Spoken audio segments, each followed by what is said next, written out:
Sama-sama tayong magiging Saksi!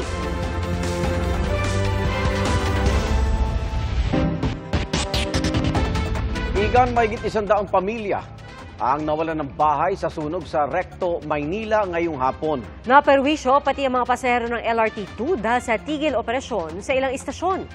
Saksi, si Mark Salazar.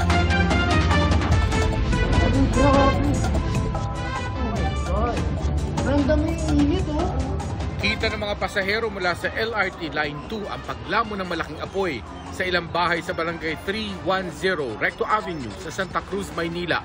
Malapit lang yan sa Recto Station, kaya pansamantala ring sinuspinde ang operasyon ng LRT2 roon. Mabilis na kumalat ang apoy sa mga bahay at establishmentong gawa sa light materials.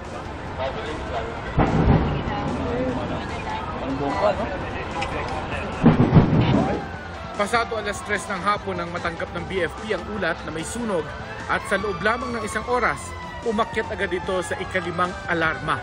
Pahirapan ng pag-apula dahil masikip ang daan papasok. Nakita nyo yung layo ng area, no?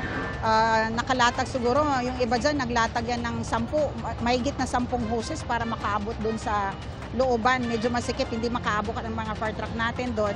Kaya ang ginawa, dulo-dulo, nag-relay na lang ng tubig.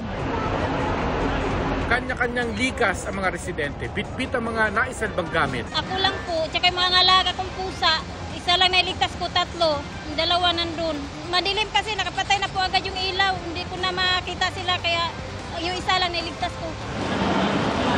Inaalam pa ng BFP ang sanhi ng sunog, pero ayon sa nakalap na impormasyon ng mga taga-barangay, kwento dito, ayon doon sa mga nakausap ko, ito ay nag-umpisa doon sa computeran. Siguro matagal na yung computer na hindi napapatay, kaya yun po ang sanhi ng sunog.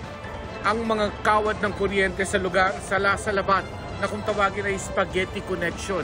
Kaya kwento ng kapitan ng barangay, puro electrical short circuit ang sanhi ng mga naranasang sunog doon. Noong mga nakaraang taon, nasunog yung Oroqueta. O ngayon, dito naman, nakaraang linggo, muntik-muntikan na naman to. Ngayon, natuluyan. Mag-aalas 6 ng gabi nang ideklara itong fire out. Ayon sa BFP, nasa 150 pamilya ang nawalan ng tirahan dahil sa sunog. Para sa GMA Integrated News, ako si Mark Salazar, ang inyong saksi. Mga kapuso, sama-sama tayong maging saksi. Mag-subscribe sa GMA Integrated News sa YouTube at para sa mga kapuso abroad, samahan niyo kami sa GMA Pinoy TV at sa www.gmanews.tv.